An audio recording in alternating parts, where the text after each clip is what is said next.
So, hello everyone, my name is Lakshya Rana. I'm a first year MBBS student at AIMS Raipur. And यार in this video I'll be basically discussing about the timetable जो मैंने follow किया due to which I was able to score 700 marks in NEET 2024. तो यार मुझे comment section में ही एक comment आया था कि please share your timetable. तो उसी के correspondence I'm making this video.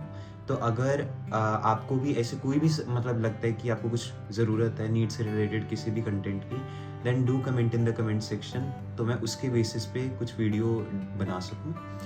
तो before starting with the time table वाला part, first and foremost suggestion जो मेरी साइड से रहेगी कि यार टारगेट्स बनाइए. Targets are very important. आप जैसे सपोज फॉर एग्जांपल 1 नवंबर का टारगेट आपको 31 अक्टूबर को ही बना के रख लेना है रात को कि हाँ मुझे 1 नवंबर को ये स्लॉट्स में ये पढ़ना है. तो यार जो ये टारगेट फॉर्मेशन है इट्स वेरी इंपॉर्टेंट पार्ट.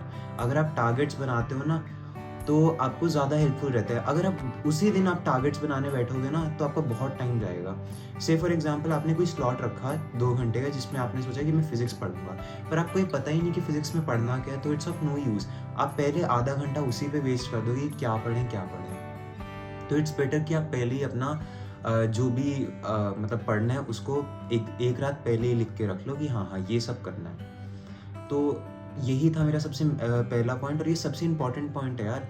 अगर आप डेली टारगेट्स बनाओगे ना it is very helpful. Daily targets रखोगे और वो डेली अचीव होंगे तो आपको जो एक तो सिलेबस एकदम स्मूथली चलेगा, कोई बैकलॉग नहीं आएगा, और मोरओवर जो वो इंट्रिंसिक मोटिवेशन आएगी फिर जब आप अपना कंप्लीट कर पाओगे टारगेट, दैट इज़ फिनोमिनल. तो starting with the time table वाला पार्ट यार, तो मेरी क्लासेस 9:30 से 2:30 तक होती थी. तो मैं 8 बजे उठ जाता था. 8 से 9:30 वाले पीरियड में नहा धो के खाना पीना खा के फिर ऐसा मैं 10 मिनट ज़रूर रखता था जिसमें मैं सिर्फ और सिर्फ इनऑर्गेनिक केमिस्ट्री की कोई भी छोटा मोटा पोर्शन है उसकी रीडिंग ले लूँगा.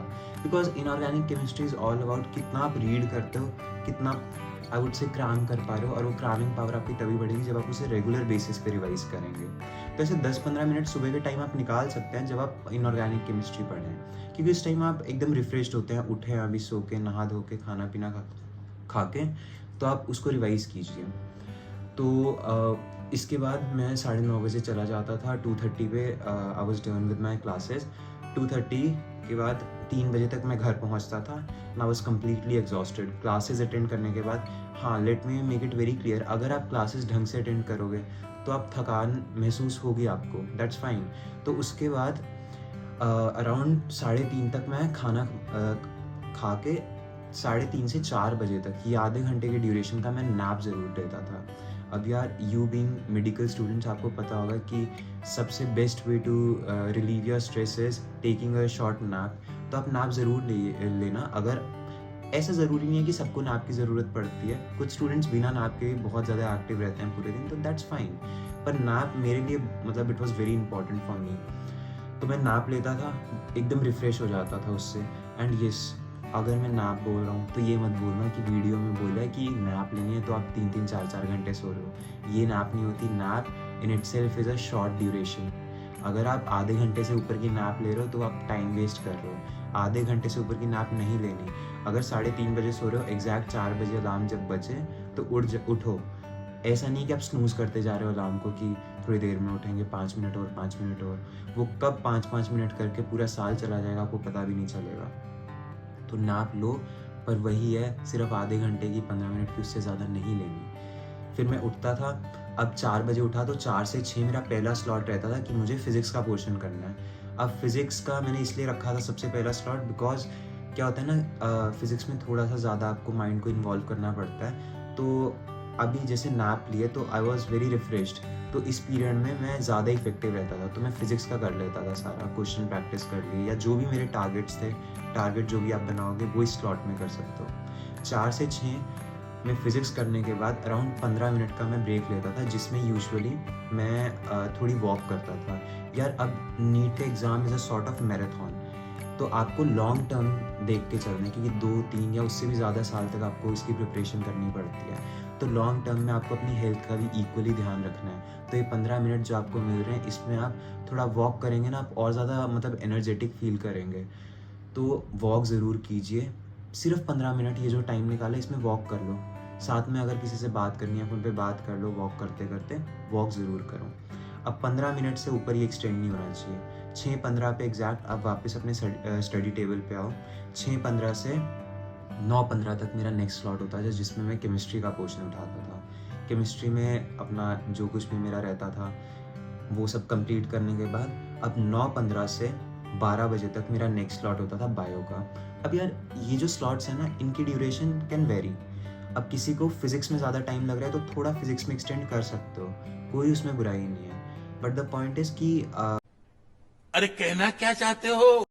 मतलब ऐसा नहीं कि आप किन्हीं 2 सब्जेक्ट के चक्कर में तीसरे को निगलेक्ट कर रहे हो। कई बार क्या होता है ना, फिजिक्स केमिस्ट्री बच्चों को मुश्किल लगते हैं तो इस चक्कर में वो बायो को निगलेक्ट कर देते हैं। And let me make it very clear, after मतलब एट द एंड बायो ही एक ऐसा सब्जेक्ट है जो आपको मतलब फुल मार्क्स एश्योर कर सकता है अगर आप उसे थोड़ा ढंग से पढ़ोगे, क्योंकि 100% NCERT आ रहा है। तो मेक श्योर कि आप तीनों मतलब सब्जेक्ट्स को टाइम दो। वो टाइम का ड्यूरेशन आप अपने हिसाब से, जो भी आपको लगता है कि आपका वीक सब्जेक्ट है उसमें थोड़ा लंबा ड्यूरेशन कर लिया, टोटली डिपेंड्स ऑन यू। मतलब मेरा ऐसा शेड्यूल रहता था कि मैं कोशिश कर रहा था कि इक्वल टाइम ही दे पाऊँ तीनों को।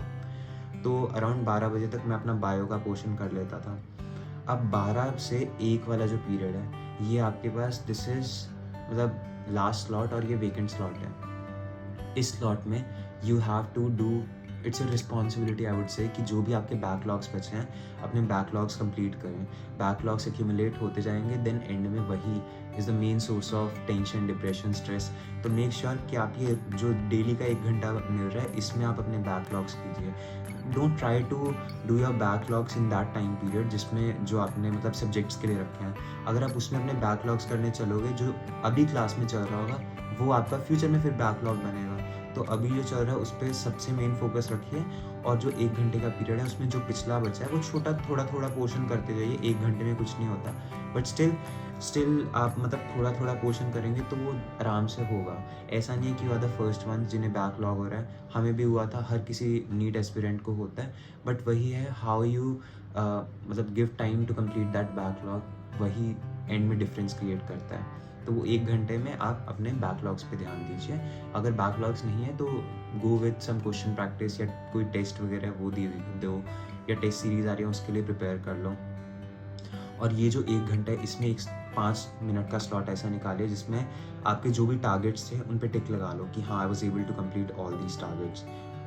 वो जो लेवल ऑफ सेटिस्फैक्शन मिलेगी ना यार, इट्स अनकम्पेरेबल। इतना अच्छा फील होता है, मतलब अगर आप वो अपना टारगेट कंप्लीट कर पाते हो। अगर उसका आप 70 to 80% भी जो टारगेट रखा है वो कंप्लीट कर रहे हो ना, स्टिल आपको बहुत अच्छा फील होगा। और अगर मतलब जो पार्ट बचा है ना वो विद टाइम आप आगे अपने टारगेट्स में डालोगे, सब कवर अप होता जाएगा, तो आपको कोई बैकलॉग की भी दिक्कत नहीं आने वाली इससे। तो आप इस तरीके से जैसे मैंने बताया आप फॉलो कीजिए, it will be very helpful. और इसके बाद 1 बजे से 8 बजे तक ये आपका 7 घंटे की स्लीप वाला पीरियड है, मस्त सोने का है। ये 7 घंटे की नींद पे कोई कॉम्प्रोमाइज़ नहीं। जो इस पे कॉम्प्रोमाइज़ करता है उसको एंड रिजल्ट्स मतलब बहुत दिक्कत आती है फिर बाद में। यार from the very first day till the very last मैंने अपना पूरा 7 आवर्स की स्लीप ली है। झूठ बोल रहा है। एक भी दिन ऐसा नहीं था जब मैंने 7 घंटे से कम की नींद ली है। तो 7 आवर्स की स्लीप आप लीजिए, कोई उसमें बुराई नहीं है, उल्टा वो अच्छी है। जो आप पूरा दिन रिटेन कर रहे हैं, मतलब जो भी पढ़ा है आपने उसे लॉन्ग टर्म मेमोरी में भेजने के लिए it's very important to take 7 hours of sleep. तो that was it for today's video यार। और हाँ, जो आपका उसी रात को आप बैठ के अगले दिन के भी वो बना लो कि क्या क्या टारगेट्स मुझे अगले दिन के लिए रखने हैं। तो आई होप यार मतलब मैंने सारे ही पॉइंट्स कवर कर दिए जो भी मेरे टाइम टेबल से रिलेटेड थे। अगर आपको कुछ और इन्फॉर्मेशन चाहिए then do let me know in the comment section. बाकी जैसे मैं किस हिसाब से अपने टारगेट्स बनाता था मैं कुछ उसके रेफरेंसेस लगा दूँगा। तो फाइन यार, मिलते हैं फिर नेक्स्ट वीडियो में। अगर आपको वीडियो अच्छी लगी then don't forget to like the video, and if you don't want to miss any upcoming video then do subscribe the channel.